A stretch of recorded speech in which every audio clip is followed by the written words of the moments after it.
Hi friends, అందరికీ స్వాగతం అండి. మన గార్డెన్లో కొన్ని మొక్కలు పెంచుకున్నప్పుడు రీపాటింగ్ అవసరం అవుతుంది.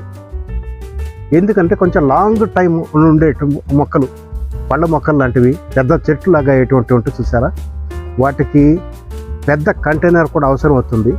మనం చిన్న కంటైనర్ పెట్టుకున్నప్పుడు సరిపోవచ్చు, లేకపోతే ఒకవేళ పగిలిపోతుంది అనుకోండి, ఏ కారణం చేతన డ్యూరేషన్ కొన్నాళ్ళ తర్వాత ప్లాస్టిక్ పగిలిపోతుంటే విరిగిపోతుంటాయి.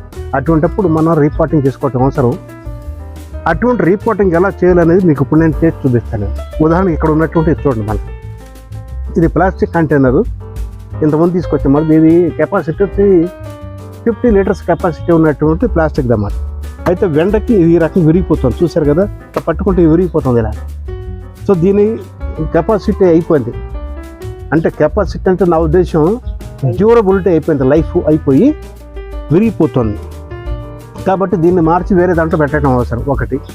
రెండవది, దీనికి ఉన్నటువంటి చెట్టు పెద్ద చెట్టు కాబట్టి మనం మార్చాలి. ఇదే మన తీగ జాతి చెట్టు కాబట్టి మాకు కాపు అయిపోతుంది, 1 year 2 yearsలో కాపు అయిపోతుంది కాబట్టి అవసరం లేదు. సో ఇటువంటి విషయాలు అయితే అవసరం లేదు. కానీ పెద్ద చెట్టు లాంటిది, ఉదాహరణకి ఇప్పుడు నేను చూపిస్తాను, ఒక జామ చెట్టు మారుతున్నాను నేను. దానిని ఎలా చేయాల్సిన అని చెప్పి మీకు క్లియర్గా నేను చూపిస్తాను. అది కూడా ఇటువంటి ప్లాస్టిక్ దాంట్లో పెట్టిన అటు పక్కన ఉంది, వెళ్ళి చూద్దాం ఒకసారి, సరేనండి. ఇదండి మన స్ట్రాబెర్రీ జామ గురించి అండి. ఈ స్ట్రాబెర్రీ జామ తీసుకొచ్చి 4 సంవత్సరాలు అవుతుంది. పిందెలు వస్తున్నాయి. కింద సంవత్సరం కూడా పిందెలు వచ్చేసాయి. నేను తెంపేశాను, మరి నిలబడనివ్వలేదు. చెట్టు కొంచెం దృఢం కావాలనే ఉద్దేశంతో మళ్ళీ పిందెలు వస్తున్నాయి. అప్పుడు నాకు అనిపించింది ఈ చెట్టుని పెద్ద కంటైనర్లకు మార్చడం అవసరం అనిపించింది. ఈ మొక్కగా ఉన్నప్పుడు తీసుకొచ్చాను, ఇప్పుడు చెట్టు అయిపోయింది దాదాపు. కాబట్టి పిందెలు చూడండి, ఇవి స్ట్రాబెర్రీ జామ అంటే ఎలా ఉంటాయంటే, ఒక ఉదాహరణకు పిందెలు చూపిస్తాను. పిందెలు చూడొచ్చు మీరు, ఇలా ఉన్నాయి పిందెలు. ఇంకో వేరే చోట కూడా ఉన్నాయి ఇక్కడ పిందెలు. మనకి ఒక్కొక్క చోట ఇక్కడ చూస్తే ఇక్కడ కూడా మన పిందెలు కనపడుతున్నాయి.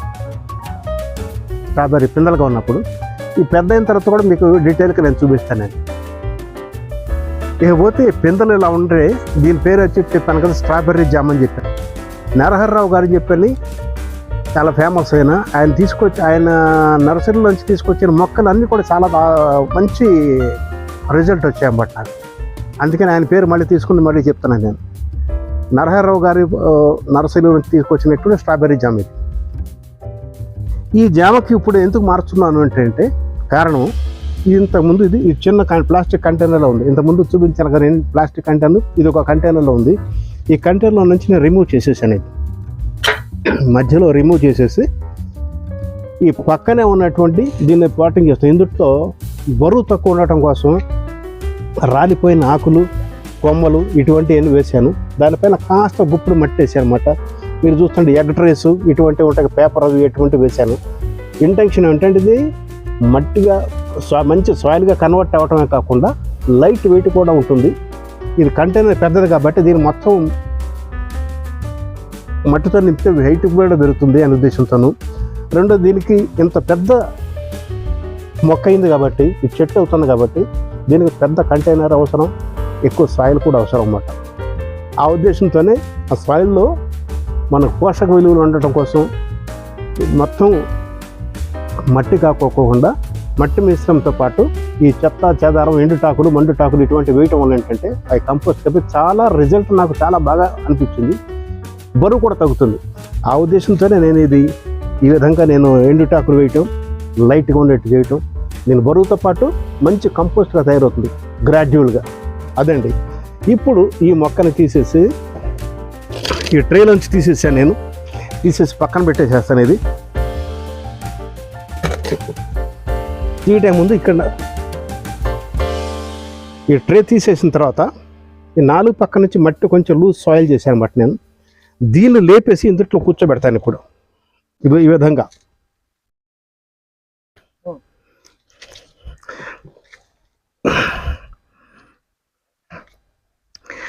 విధంగా డ్రమ్ముకు 4 పక్కల సమైన ప్లేస్ ఉన్న మధ్యలో కానీ కూర్చోబెట్టాను అనుకోండి, 4 వైపులా చుట్టూరా మంచి ప్లేస్ ఉండేట్టు. ఇందులో ఇప్పుడు మనం సాయిల్, ఇట్లాంటి సాయిల్ పోసుకోవచ్చు అన్నమాట.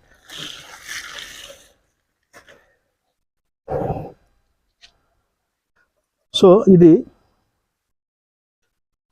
మన సాయిల్ కొత్తగా మిక్సప్ చేసుకునేటువంటి సాయిల్ అండి. ఇది ఇప్పుడు కొత్తగా మిక్సప్ చేసుకున్న సాయిల్ ఇందుట్లో మనం రీపాటింగ్లో వేస్తాం చుట్టుపక్కల.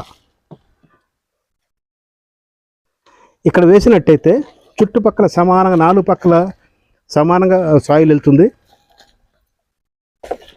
ఈ రకంగా ఫుల్ మనం చేసుకోవాలి. 4 పక్కల సమానంగా పడేటట్టుగా కొత్తగా తయారు చేసినటువంటి సాయిల్ మిక్సప్ని మనం వేసుకోవాలి ఇలా. సో దేన్ని ఏమని చేస్తా అంటే ఇటు వెయిట్ ఒక పొరలో ఇట్లా వేసేసాను కదా, మరొక పొరలో కొంచెం ఎండుటాకులు కానీ లేకపోతే పేడ కానీ, ఎండిపోయినటువంటి మాగిపోయినటువంటి పేడ కానీ, బరువు తక్కువ ఉండేది ఎటువంటి కంపోస్టులు కానీ ఎటువంటి చుట్టుపక్కల వేసుకోవడం వల్ల ఏంటంటే దీని బరువు తగ్గుతుంది. దీని చుట్టూ నలువైపులా కొత్తగా వేర్లు పుట్టుకొస్తాయి. అంతేకాదు ఎర్త వంశం చాలా బ్రహ్మాండంగా పుట్టుకొస్తాయి. మీరే గమనిస్తారు. ఉదాహరణకి దీని చుట్టుపక్కల వేసినటువంటి కాడబోడ మొక్కలు చూడండి. మనకి ఈ మధ్యకాలంలో కొరియర్లో కానీ మామూలుగా అమెజాన్ నుంచి కానీ కొన్ని ప్యాకెట్స్ రూపంలో పార్సెల్ రూపంలో వస్తున్నాయి కదా, అవి ఇది చుట్టుపక్కల వేస్ట్ చేయకోకుండా పాలిథిన్ కవర్ తీసేసి ఇలా వేసినట్టయితే చాలా బ్రహ్మాండంగా పనిచేస్తాయి.